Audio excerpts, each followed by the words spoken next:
Hello.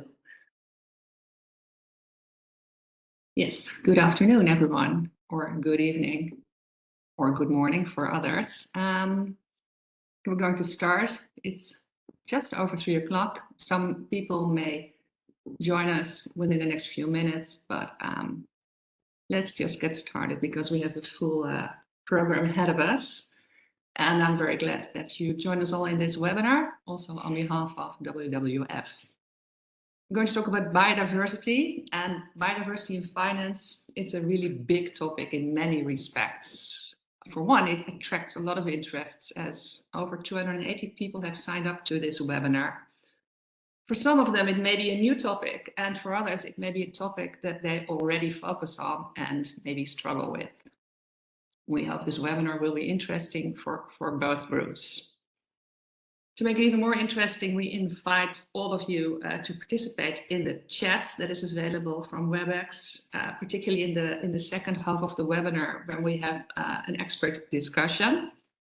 Good to know also that the webinar will be recorded and it will be published in a few days on the VBDO website.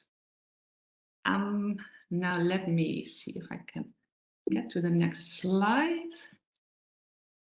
Yes, there we go. Today, our program is as follows. First, we will have Christine Wortmann.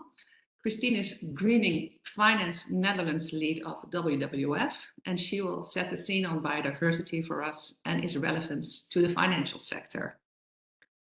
Then after that, I will be happy to share the main findings of our most recent research on biodiversity in the financial sector. And then we continue in the second part of this webinar with Peter van der Werf, Head of Engagement and Executive Director at Robeco, and Arjan Ruijs, Senior Responsible Investment Officer at Cardano. They will elaborate on their respective approaches to biodiversity and investment. But first, over to Christine. Yes, thank you very much, Jacqueline, and also a warm welcome from me. Happy to see so many of you here today. As said, my name is Christine Wortmann. I'm leading the work on the greening the financial sector at WWF in the Netherlands. And there has never been more attention for biodiversity as there is now, I think, which is also evidenced by the landmark global agreement that we had last year in Montreal, the Global Biodiversity Framework, but also the rapid development of EU and national law. And I think this awareness is definitely justified given the importance of biodiversity and nature. Nature is the basis on which our society and therefore our economy and quality of life rest. And biodiversity, which concerns the variety in the living part of nature, tells us something about the health and the resilience of our ecosystems. And these ecosystems provide us with services that our society and our economy need. At the same time, we see that climate change, deforestation, land use, overexploitation, pollution, and invasive species drive the loss of biodiversity. And at WWF, we've been studying nature for a long time, and we're seeing alarming signs. Our Living Planet report shows that about 69% of wildlife has declined since 1970. And also a new report on deforestation, which we only published yesterday, shows that deforestation rates are actually still increasing instead of decreasing, despite global commitments to halt deforestation by 2030. We also need healthy nature to help us fight climate change. Loss of nature means releasing stored carbon into the air, and if we do not halt deforestation, we will not reach our climate targets. While at the same time, nature can provide solutions to adapt to climate change and to become more resilient, for instance, extreme heat, floods, or drought. And in turn, climate change is one of the main drivers of biodiversity loss. So we cannot reach our climate goals while disregarding nature and vice versa.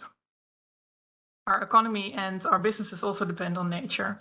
About half of the world economy is even highly dependent on nature, and the Dutch Central Bank estimated recently that at least 500 billion of our Dutch investments rely heavily on a healthy nature. At the same time, many of these companies have a negative impact on nature and contribute to biodiversity loss as well. And all of this creates risks and opportunities for the financial sector.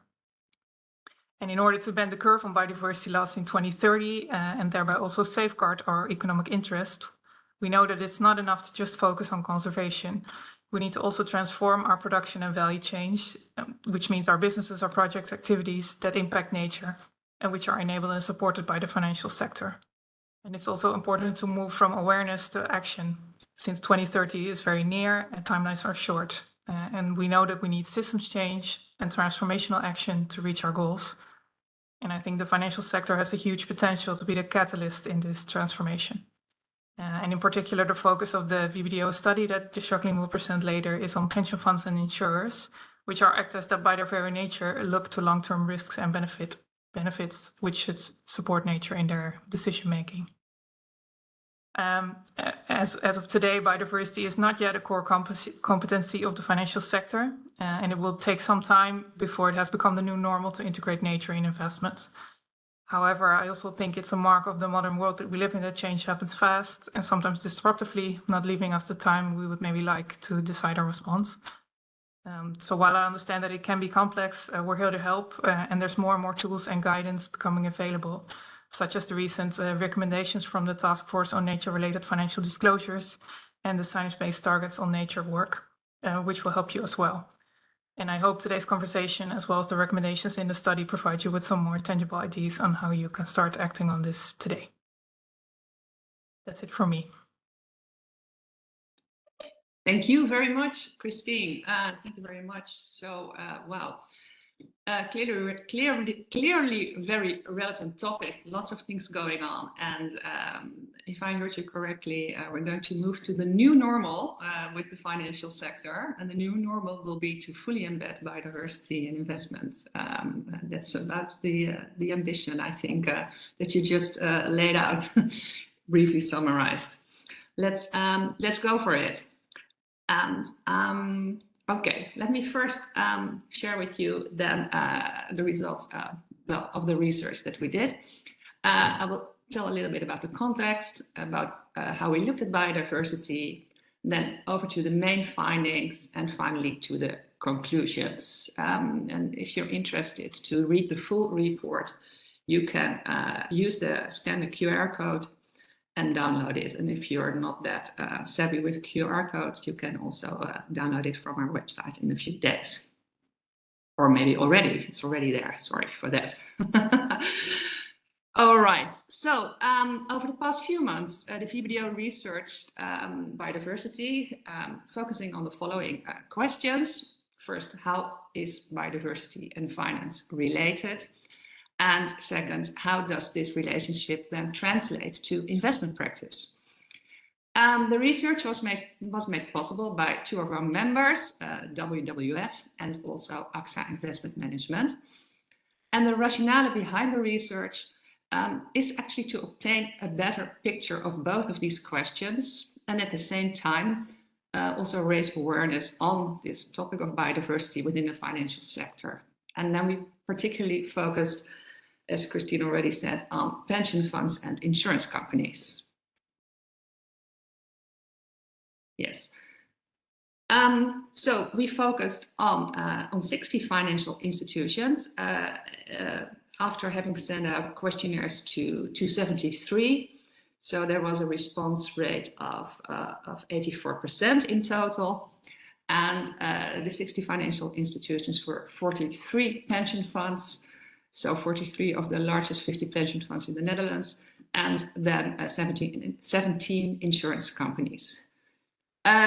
Besides the questionnaire, we did, of course, desk research, and we also conducted 4 in-depth interviews with experts and also with investors.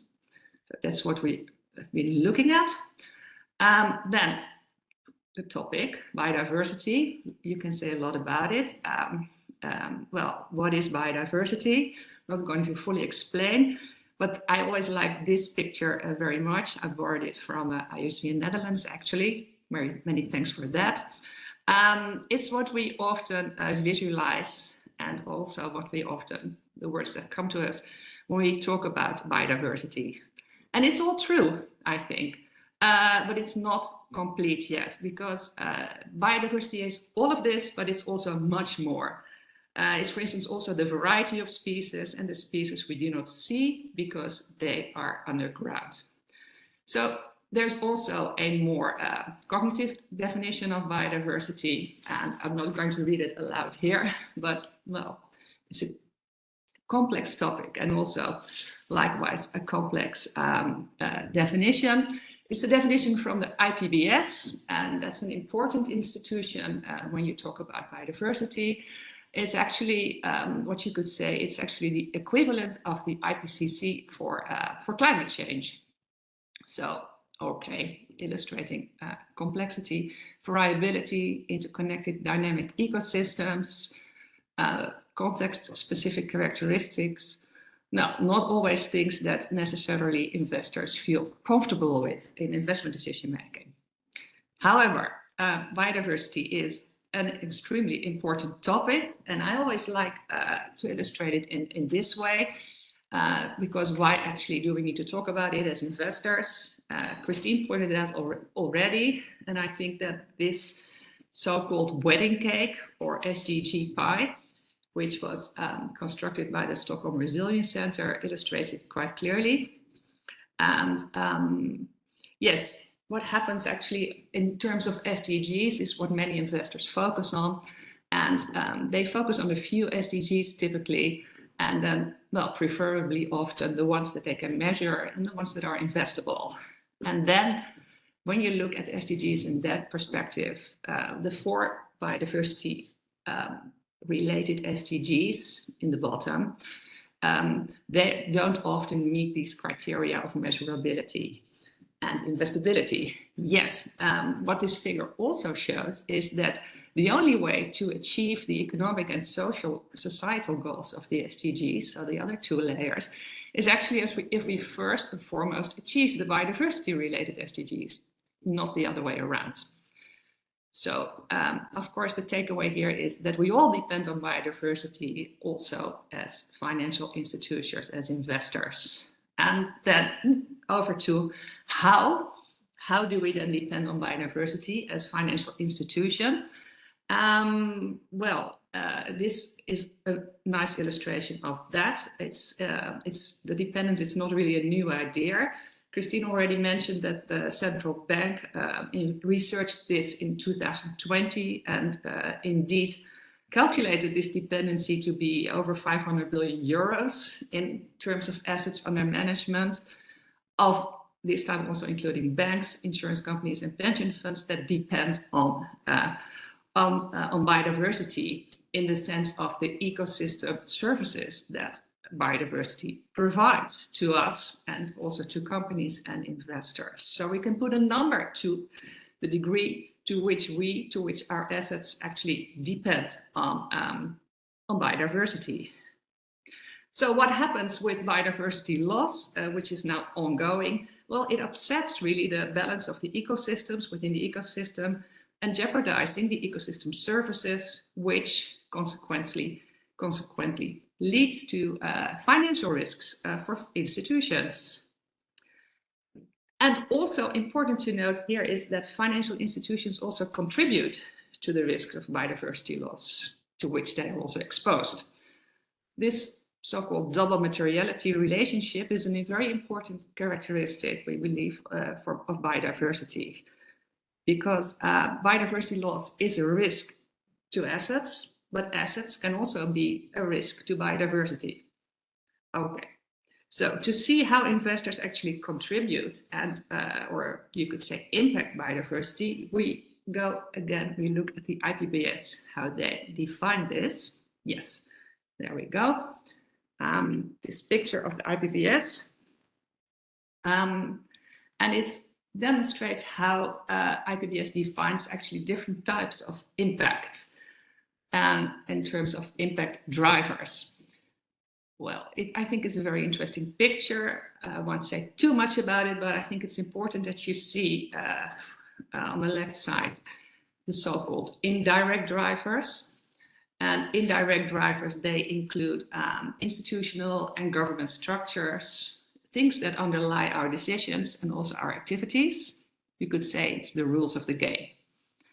And it determines actually also the activities that lead to the direct drivers. The direct drivers of biodiversity loss or gain are the activities that result from our decisions. And IPBES has this has found 5 categories of direct drivers.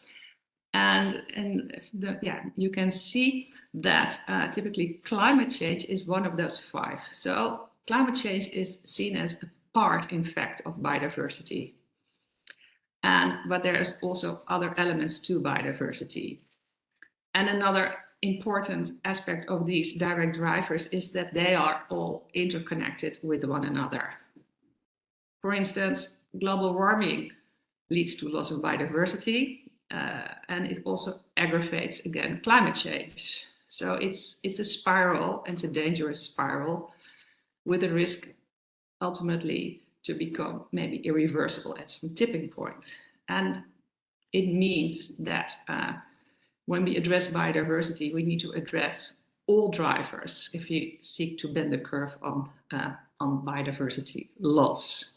So dependencies, impacts. So this is a little bit on biodiversity. So back to our research. What have been our findings? What are investors doing on biodiversity? How does it translate? Here you go. So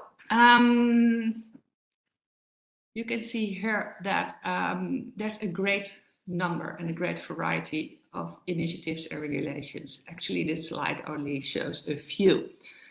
And it, to some extent, also maybe reflects the complexity of biodiversity. Well, we asked in our questionnaire the financial institutions whether they commit to 6 specifically standards, the ones you can see most clearly, these 6 standards. And what we found is that over half, specifically 65% of all respondents, they support or commit to at least one of the initiatives. And most of them actually mentioned the EU taxonomy objective on biodiversity, I think number 6.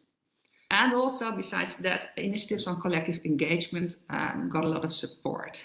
And besides these initiatives, also other initiatives were mentioned, such as the PBAF, the PRI, Marine Stewardship Council, the IPDD, and I can go on and on and on because there's many, many initiatives on biodiversity-related topics. It's impossible to be complete, but there's a lot. So 65 respondents do support these initiatives, but it also says that 35, so 21 investors, indicate they do not join any of these initiatives. And it's interesting to see why not. And the main reasons were that for a lot of them, biodiversity is still early days. So they're just starting to get an interest in it, very early days. Another reason mentioned was that they feel that standards, some of them feel that standards are really an inspiration, but it's just that. So you don't need to commit to them, you can just use them for inspiration. And it was also heard that some asset managers said, they say, already comply to standards. So why, as an asset owner, would we also need to comply with standards or commit to them? Yes. So let me see. I got lost with my slides. Yes. The second thing we looked at is, so how relevant is biodiversity to the boards of the asset owners? And this, I think, was also a very interesting finding because we found out that only out of 60, only for 9 actually, biodiversity was at the moment of the highest importance. And for most of the respondents, it's of moderate importance. And well, interesting because, well, we just pointed out the importance of biodiversity as such, also to finance. So we looked into this and also talked about this in the interviews, and we found in the research that boards often find it a complicated topic, and they first want to understand biodiversity much better before they make it a priority. So boards are careful not to overpromise and on something that is not really easy to manage for them. And we saw that the financial institutions that in fact do make biodiversity a priority, they often have a very actively engaged board who participates also in this, well, you could say, discovery journey to their approach to biodiversity and in managing also the effectiveness of this approach. So And in order to be able to do that, the interviews also stated it's important that the board itself first is aligned on the topic and biodiversity. The report showcases 2 different practices on this and how 2 different pension fund boards in this case have done so. Okay, interesting slide here, lots of circles. We just talked about the dependencies on biodiversity in terms of ecosystems. So some of the financial institutions also look at these dependencies, and the question was, so do you map these dependencies? And then if you do so, how do you do so? Because there's different ways that as a financial institution you can map the dependencies. You can look at the sector level, or secondly at specific activities, or thirdly maybe at specific locations, and you could even look at specific ecosystems, an ecosystem being a forest or a coral reef. And to make it even more ambitious, maybe it's these 4 mapping areas are actually not meant to be either or, but rather they are complementary approaches that are really needed to make a meaningful assessment on an asset level. A lot to do. So the first thing in the results that stands out is that dependency mapping is actually not hardly done yet by either pension funds or also by insurance companies. Only 14 financial institutions take a sector approach to dependency mapping. So 6 and 8, yes. And remarkably, I found that relatively more insurance companies, so a little bit over half, than pension funds do so. But generally these numbers, they decrease when the mapping becomes more specific to activities, locations, or ecosystems. And then again, there is one exception, and it is slightly more insurance companies map location-specific dependencies. We did not really look into the why of that, but might be because some insurance companies not only invest, but maybe they also provide insurance for real assets, and then they also have a motive for that reason. Okay, the dependencies. Well, dependencies lead, as we just discussed, to risks, to financial risks. And so we asked, do you also look at the financial risks of biodiversity? And 60% of the respondents here, 36, state that they indeed do perform nature-related risk assessments. And then we differentiate between different types of risks. We may come into that later, I guess, also in the discussion. But we looked at transition risk, the risk of stranded assets due to policy changes, regulation, transitions in society. We looked at physical risks. Also, half of them look at physical risks. So physical risks, we mean with the physical effects, acute or chronic, of biodiversity loss. And half of the investors look into that. The half that say they don't often mention we don't have the data to do so. And then finally, the systemic risk, only 17 respondents stated a positive reply there. Yes, what do we mean with systemic risk? It's actually the largest scale risk of the breakdown of an entire system. So ongoing biodiversity loss will lead to tipping points, restoration will not be feasible maybe, and such tipping points can accelerate one another and affect other systems. So this is a systemic risk. Being looked into, but not that much yet. Let's move to the impact drivers from the IPPS, the same ones. So we asked, what impact drivers do you as an investor, pension fund, insurance company, actually focus on? And because it's an effective way, in fact, to reduce investor risk of biodiversity loss if you focus on the decrease of negative impacts or even positive impacts. Results show here that about half of the total of the investors do not focus on one or more direct impact drivers. And for investors that do so, most of them focus on climate change and also quite a number on land and sea use. And interesting also, as with the dependencies, relatively more insurance companies take a broader approach, focusing on all 5 of the impact drivers. And also more than half of the pension funds, they actually do not yet consider impact drivers of biodiversity. Yeah, you can compare that to 1/3 of insurance companies. Drivers. Yeah, this is what you can see if investors put ecosystem in boxes, but okay, not as an in between. Before we move over to the thanks. Yeah, not yet. So we move to the in responsible investment instruments. There's 4: exclusion, ESG integration, engagement, and voting.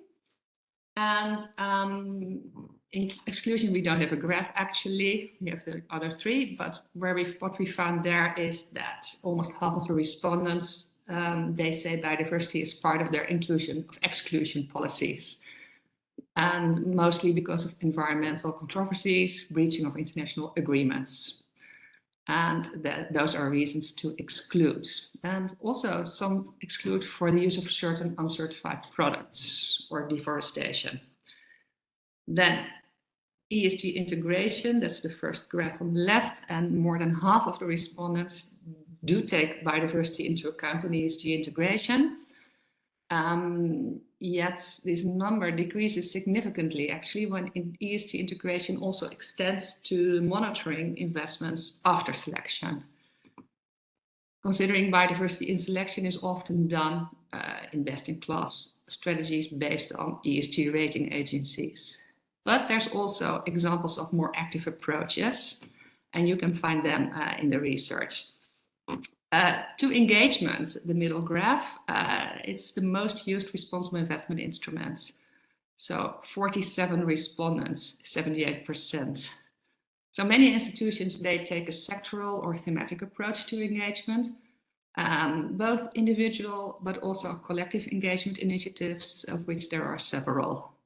And there's some, it was 18%, that focus on investees with the highest impact on biodiversity for their engagement efforts. Also on this, we have specific examples in the report. And then to voting, just over half of the respondents include biodiversity in voting. Usually this is done via external proxy voting agencies. Now, there are a few interesting things to say about these results on the RI instruments in general. For one, the numbers are quite high, especially considering that biodiversity is not found to be a priority on the board yet, and that policies are very much early days and in development. And also many investors point out a lack of data as an impediment to embedded biodiversity. Most striking, what we found is that there's an apparent confusion on while some of the investors state they do not include biodiversity in one of the instruments because they already focus on climate change. Others, who also focus on climate change, state that they actually do include biodiversity in RI instruments because of their focus on climate change. Mixed signals some confusion there. And it's something I think we should be, to be aware of when analyzing also the results. And we have also highlighted this in the report. And it also provides different, many examples of how the RI instruments are being used. Then to impact investing. So for impact investing, we differentiated between impact drivers, as mentioned, as possible impact themes. As you can see, less than half of the investors are doing impact investing, 24, and almost all of them focus on climate change related investments, maybe not surprisingly. But there are also some other examples that are highlighted in the report as well on impact investments. And what we heard here is that lack of opportunities is often said to be a barrier to expand these impact investments. All right, let's move to the conclusions of the report quickly. Yes, all of this leading to 5 overall conclusions. First, of course, that biodiversity is a financially material topic for investors, clearly. But also that investors struggle greatly with biodiversity. It's complex, they lack data, and it's difficult also to keep up for some of them with all the developments ongoing. Yet a careful start is being made. When it comes to board commitment, there could be more of that. There's many initiatives, but the degrees of commitment to the initiatives are very greatly. There's also a wide range of approaches on biodiversity. And well, as we saw in the instruments, engagements is the mostly used instrument. Yes, confusion, of course, and the confusion I just mentioned is often that, well, you know, there's a focus already on climate change. For some, biodiversity is a substitute on climate change, and for some even on ESG. And of course, it's not, but that's where some confusion is. Then investors have a call for more data and also for regulation. Regulation in a way like, you know, things you're not allowed to do anymore, you shouldn't be doing anymore, like import bans on commodities related to deforestation, the EU Battery Act, just things to prevent things happening that destroy biodiversity, but also regulation on disclosure and transparency would also help more. How do we go ahead? Well, our main recommendations here is the first one to ensure the effective board commitment and make sure also there is internal alignment there and ensure that the commitment is ongoing and that the board remains involved throughout the process, You can see some quotes here. They are quotes of the of people interviewed in the report. The second is to be bold and clear, or the other way around, on the approach to biodiversity. And, you know, ask yourself the key question from how or does our financial strategy substantially reduce biodiversity loss, and take it from there. And then thirdly, don't wait, at least not until the data is perfect. Because as while we're waiting, the risks will increase. And do look for opportunities, because there are also opportunities for such an important topic. There's so many transitions ongoing that we all are active with. And other opportunities are also in developing maybe new investment vehicles that allow also for ambitious goals. So yes, look for the opportunities and otherwise create them. So much for now. And I haven't looked at the chat at all. Well, so is there anything that I should have taken up from there? A lot. Yeah, woo, a lot of things in the chat. Okay, one question I hear. Which one is it? Okay. Sander, yes. Maybe, do we take it now? Quickly. Oops. Yeah. Yeah, I would be inclined, Sander, if there's a dependency in the biodiversity and financial health of organizations, does it also work the other way around? Organizations who work on biodiversity are healthy organizations. It sounds like a logical link to me. But maybe we can also, you know, talk further about that one with our two experts. And let's move. Oh, do I have any more slides? No, I don't. Let's move to the panel discussion, how we call it. Let's move to our experts with Peter van der Robeco and Arjan Ruijs of Cordano. can you please, unmute yourself if you're not unmuted yet? Hello, I'm Peter. unmuted now. Yeah. Hello, Peter. Hello, Arjan. Good. Hi all, good to be here with you. Yeah, great. Good. Any of you feel happy to go into the question of Sander before we go into the report results and other things we're going to talk about? Yeah, happy to take that. I think focusing on biodiversity and how we make the link to a financial health of organizations is really an important question we also pick up in our investment research. In some cases, there is a very clear link. If companies are really dependent on biodiversity and that is in decline, when it comes to companies in, let's say, food production or in other sectors with a very clear link.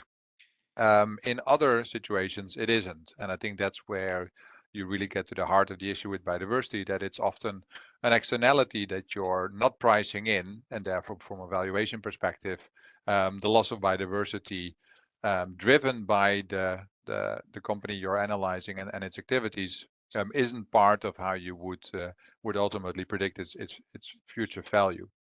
So I think that's where your position doesn't hold, that organizations who work on biodiversity are always healthy organizations, because in some cases it can be that the link is there. In other places it doesn't mean that you're automatically financially healthy. And I think that's the balancing act we as investors need to bring together. Yeah.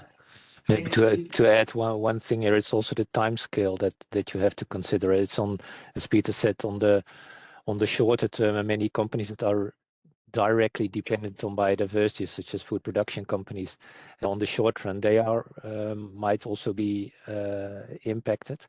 On the longer run, the more companies will be impacted if they're not resilient against the biodiversity change of a biodiversity loss, and therefore also the impact it may have on supply chains. So for that sense, it's wise for many organizations to consider how throughout the supply chain they are dependent on biodiversity, and whether they should become more resilient to shocks in their supply chain that are related to biodiversity loss. Okay. Yeah, thank you, Arjan. Okay, Sander, I hope that helps you a little bit and gives you an answer. And otherwise, just come back in the chat again. Let's go back to actually, well, the conclusions maybe of the report and the findings. I was just curious if you recognize any of the things that we found in this research. Do you recognize it in your work? For instance, when it comes to commitments made by the boards, by the owners, is this something what do you see there? And maybe what would you like to see there? Peter. Yeah, happy to take that question, Jacqueline. So when it comes to the conversations that we have with clients, with asset owners, is indeed that over the past 3 to 4 years since the IPBES report has come out and really sounded the alarm bell on biodiversity, there has been a lot of recognition for the need to start working on this topic and really also incorporating this. So from our perspective, with the research we do and also the engagement we conduct on behalf of our clients, we do a lot of knowledge sharing in terms of how we interpret biodiversity and how we make it actionable. At the same time, if you then look at really allocating assets as an asset owner to biodiversity positive or nature positive strategies, or strategies that really are intended to make a difference, that is still very nascent. So there is little amounts of capital that are allocated. And yeah, that really depends also a little bit on obviously other financial objectives that the pension fund, for instance, has in terms of deciding on its allocation. So I think that's where the real shift will continue to happen in the coming 5 to 10 years, in ultimately also really allocating larger sums of capital and also being able to do that across different asset classes.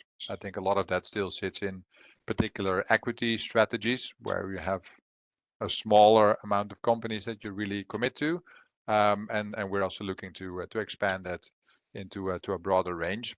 So hopefully that will make a difference.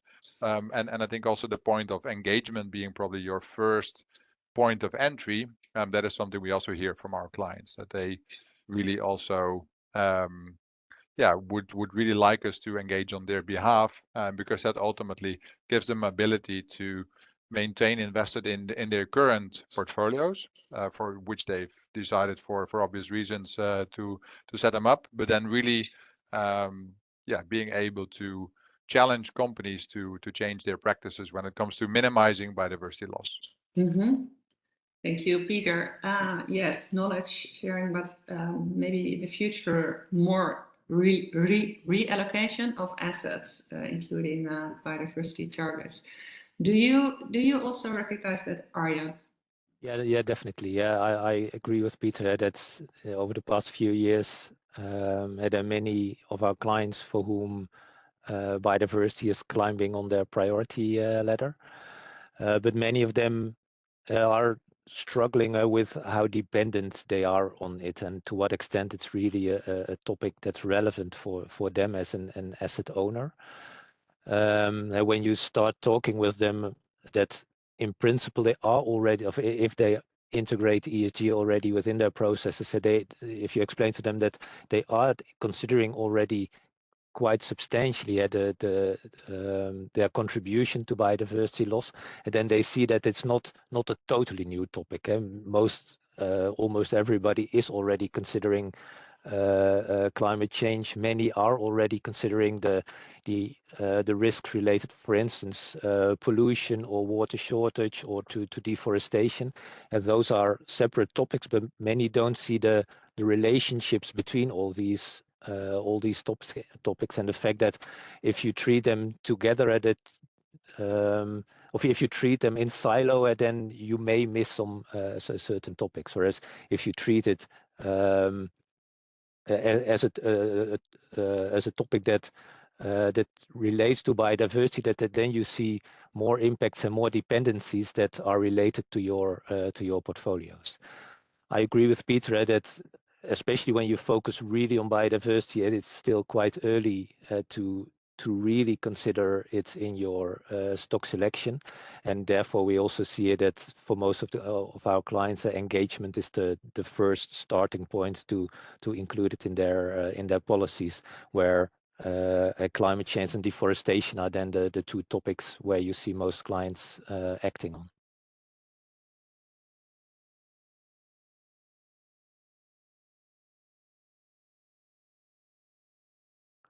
You are muted, I think.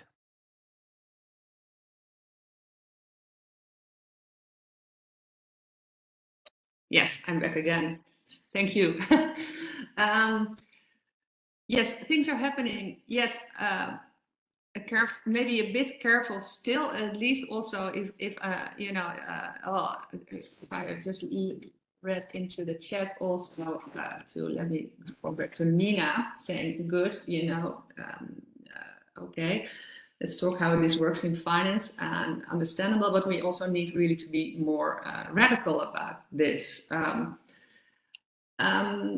Is that something, you could maybe also reflect on, and or maybe, do you think it's, we're getting there good enough if we take these steps, as you pointed out, or do you feel that it would be helpful if we would be more radical on this, or would be needed? Any of you? Yeah, if I may start, one of the things that we would like to have more focus in is on these systemic risks. That we know that both for climate change and for biodiversity loss, we know that if we don't act, we will end up in a different situation where everybody is worse off. We know that the cost of inaction are much higher than the cost of action, though. So in that sense, taking action now is way better than doing nothing. But on the other hand, we also see that we are in kind of a tragedy of the commons situation. I don't know whether everybody knows that theory, where most of us look at the short-term benefits without looking at the longer-term cost of it. And You should be with a large enough coalition of the willing who would like to make these changes in order to change the whole system. And I think we do need a more radical approach, but we as financial institutions, and especially as individual financial institutions, cannot fully take that responsibility. It's a joint effort, not only by financial institutions, but also governments and companies themselves. And luckily, you see more and more companies also urging companies to take more action. Yesterday I read that there was about 130 companies, multinationals, asking for more stricter climate regulation, and also for biodiversity. You see these calls. But yeah, it's a joint effort, and we are trying. But on the other hand, our clients are also, which are pension funds and insurance companies, are also asking for return. So if we would be the only ones who would take action, then not much would change, and we would eventually lose all our clients. Yeah, that's clear. And actually, asking for regulation is really also already something. And I think maybe in this one, Nina, maybe you can also share with maybe in the chat also, so more radical, what would you think, what would you expect from financial institutions? What would you hope they would be doing in terms of being more radical? Maybe give some examples of how you envision that, and you could maybe get back to it later. And thank you, Arjan. And I don't know if you want to add something to this, Peter, or... Happy to add that I think indeed, if you really think about a systems shift, which is needed, where investors have a particular role in investing in companies, either through equities or through the bonds that they finance. They finance governments with the sovereign debt that they finance. So ultimately, we have a role to play, but it's part of a much larger system. And I think that's where engagement from our perspective plays an important role in how we hold the companies accountable for their actions and how they can change their conduct, and therefore start integrating biodiversity as a structural element. So that's why we've been a big supporter of the Task Force for Nature-related Financial Disclosure, which now for the first time really sets the standard for companies since it was released last month, in terms of how companies should report on their impacts on nature, and then also the financial impact that this has on their business, so that we ultimately get a much more unified body of data that we can start analyzing and therefore incorporate it in individual investment decisions. I think that's a critical piece. And second of all, an element that Rubico has spent a lot of time on over the past years is also to look how we can hold governments accountable for their actions. And we've particularly been working with the government of Brazil and Indonesia when it comes to deforestation, and with the government of Australia when it comes to climate change. And for all three countries, it holds that they either have a really important role to play as basically countries that hold large tracts of tropical forest in Brazil and Indonesia, or that they have a really large role to play from a natural resource extraction perspective when it comes to climate change for Australia. And for all three countries, it is really important that they start to basically live up to the Paris Accord and also to the Global Biodiversity Framework when it comes to protecting their natural habitats and those assets, and then also enable the companies that are active in those markets to follow that regulation. And I think this is where also our engagement as a financier of government debt is a really important instrument that we continue to develop. And ultimately, all of these actors, financial institutions included, but then also companies and corporations and governments, need to sort of align and ultimately enable that system shift, so that we can reach the goals of the Global Biodiversity Framework that was negotiated last year in Montreal, and also can start really deliver on the Paris Accord, which obviously is close to being 10 years in, and we're still far away from reaching those goals, which means that also climate change as a driver of biodiversity loss continues to really be a very important pressure point. So yes, a radical shift is important, but it's a collective shift, and therefore I think that does need a lot of collective action from all of these actors that I mentioned before.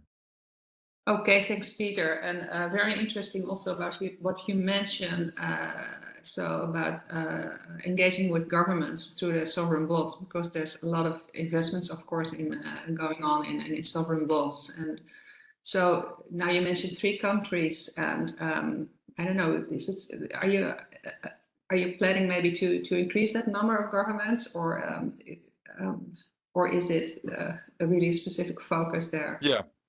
Yeah, so what I think is really important to note when it comes to sovereign engagement, that a government is really a multi-stakeholder entity in terms of having different ministries and different stakeholders around those ministries that ultimately enable policy making and influence the policy making process, of which many NGOs and other participants in civil society are also part of that stakeholder group. So this is a much more complex and also time-consuming process than the more straightforward corporate engagement, in which you have one single entity, which is, let's say, a food-producing company in whom you hold accountable for living up to minimum standards when it comes to protecting biodiversity.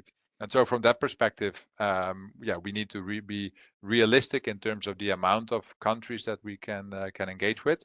And this is also something that we typically do with at least 50 investors collectively, in, for instance, the Investor Policy Dialogue on Deforestation, IPDD organization, that is responsible for the dialogue with Brazil and Indonesia on deforestation. Because it is that collective voice that also makes governments listen to investors. Okay, thanks, Peter. There's a question from Marcel in the chat. I think maybe if either of you have time, you could maybe reply to it in the chat as well, because I would like to, in the webinar now, move to another important topic of the data. Measuring can become a way of delaying if you get lost in it, but there's also lots of developments on measuring and also managing data. Also for biodiversity, what you need is local context-specific data, and there's also developments there. Maybe Arjan, you could say something about that. Yeah, we are. We hear this point of data very often, and I think we should make a distinction here between data that we want to use for reporting purpose and data that we want to use for screening and selection. If I'm looking at reporting, then in principle I would like to have some clear data on the true impact of companies on deforestation, on biodiversity loss.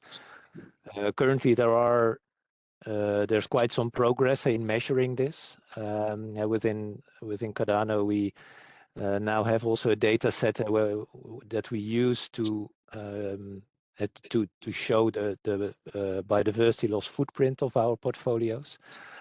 But these data are not perfect yet. They do not yet perfectly show the true impact of companies, or the true actions they take to reduce their impacts or to create a positive impact on biodiversity. So that will take a few years, I think, before we get there.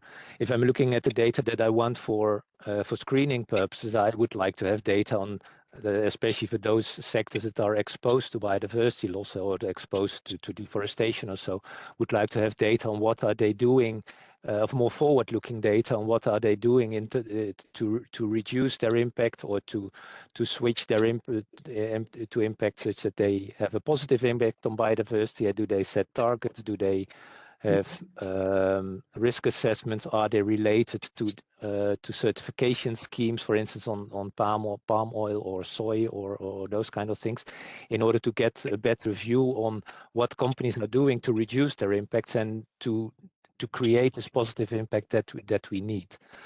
And we do have quite a lot of information on this, on what companies are doing to reduce their impacts. And we are working on data that we want for reporting. Also, if you look at the what the TNFD is proposing, they have a list of indicators that they ask companies and also financial institutions to report about, and there they also have they ask financial companies to report about the share of investments in high-risk sectors or the share of investments in high biodiversity areas or biodiversity-rich areas. And there the data are improving. We also ourselves are investing in ways to better track where companies are located and to see whether they are in areas where we see huge biodiversity loss. In order to know whether they are in such areas, and also to see whether we can use that data to learn whether they are having high impacts, yes or no. But then it's always a difficulty if there's a loss of biodiversity in an area, is that caused by this particular company, yes or no. So there are some things we still have to learn on how to use those data. Yeah, complex, yes. And you focus on the companies, and then you also focus on the value chain of those companies. Yeah, no, that's true. That's one of in the data that I just said about this biodiversity footprinting. There we can make a distinction between what's the direct impact of companies on biodiversity and what's the impact throughout the supply chain. So you see that a company like Apple, for instance, their direct impact is relatively small, but throughout their supply chain, their impact is huge because they use many resources and so. And that helps us also within our engagements to focus to ask questions to companies. We do not only have engagements on biodiversity with those that directly impact biodiversity, but those that indirectly cause biodiversity loss throughout the supply chain. Yeah, that's great. Yes, of course, so that may be much more.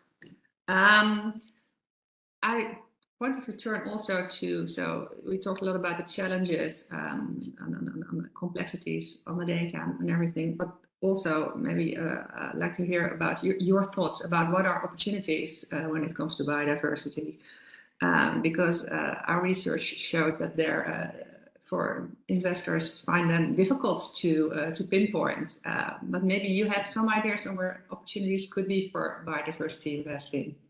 Peter.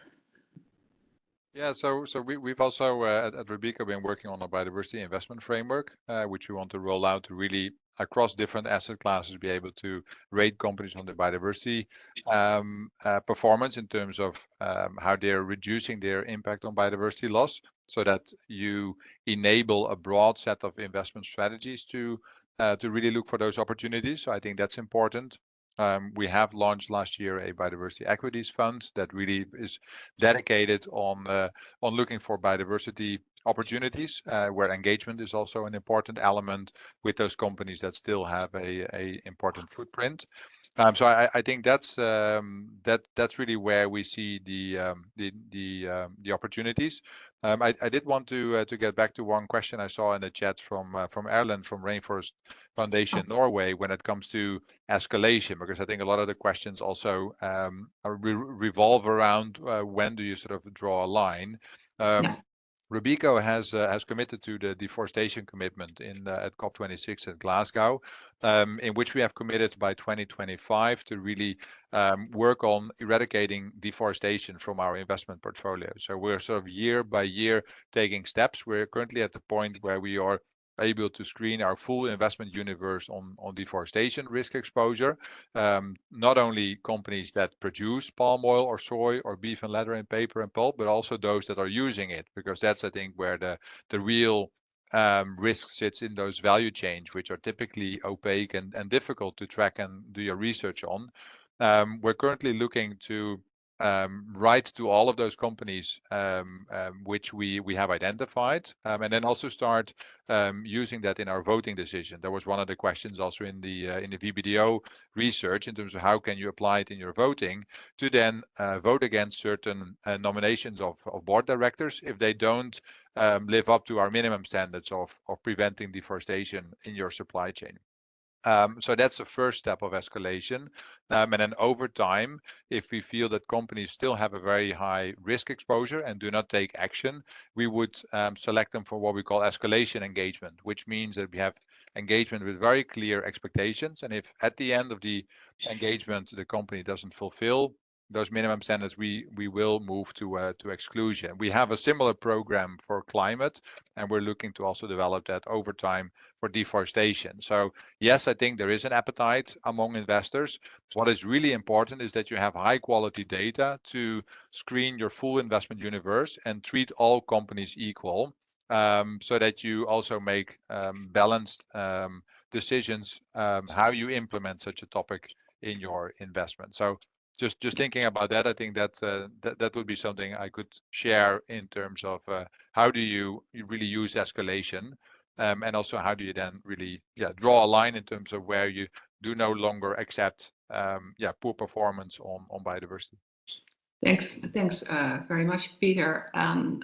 Over to you, Arjan, on the opportunities. Where do you see opportunities for investors? Yeah, we see that there are many opportunities, and I think that there's quite some attention on biodiversity positive, on investing in projects or companies that actually add biodiversity or that are involved in reforestation or afforestation or in regenerative agriculture also. At the moment, it's still I've got the impression that the number of such projects are increasing, but that it remains still difficult for institutional investors to really invest in it because they're quite often too small. But they're also I see improvements over there. So I expect that in a few years there will be more of such projects. In terms of, I agree with Peter, there are also many companies that are working on solutions as such that other companies can reduce their impacts. And so what I find, we should not only look at these biodiversity positive investments and the investments of solutions as such that others can reduce their impacts, but also try to encourage companies themselves to reduce their impacts. It's also for climate, focusing on how do you call it, negative emission technologies like carbon capture. That's not everybody really likes it, because then we do not focus enough on reducing the pressures on climate change. I think the same holds a little bit for biodiversity. We should not forget that only having if we have more nature areas, so more biodiversity, eventually it will be lost if we do not also reduce the impacts on biodiversity. So if we do not change climate change, water use, or to extend to intensive land use. So reducing these impacts is something that should remain also very important in our decisions. Thank you very much, Arjan. We're coming to the end slowly. To the last part of this webinar.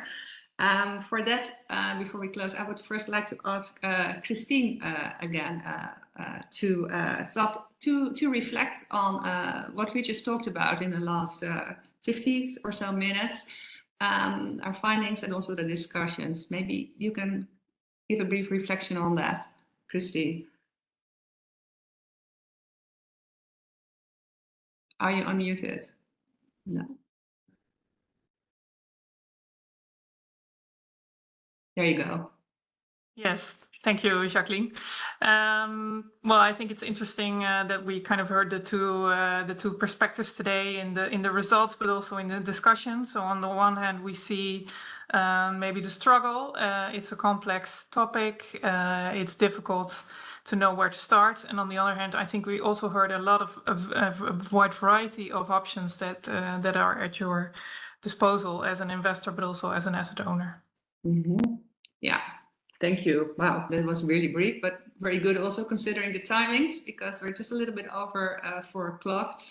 I would like to thank everyone participating and also, well, especially also the speakers here, Peter, Arjan, and Christine, for sharing their insights, and everyone calling in for listening in and also for sharing their thoughts in the chat. Thanks a lot to all of you. If you want to learn more, please go to our website to download the report or contact us, and we'll be in touch in the future, hopefully. Thank you very much. Thank you all. Bye-bye. Thank you all. Have a great day. Bye-bye.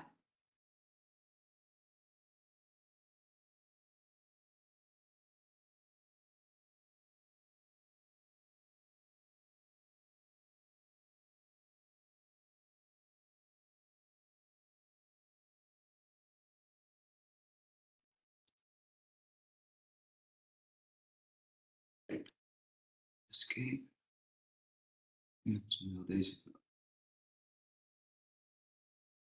Ja, dan kan WebEx er nog even op. Daar, kruisje. En dan een meeting. Nee, dat is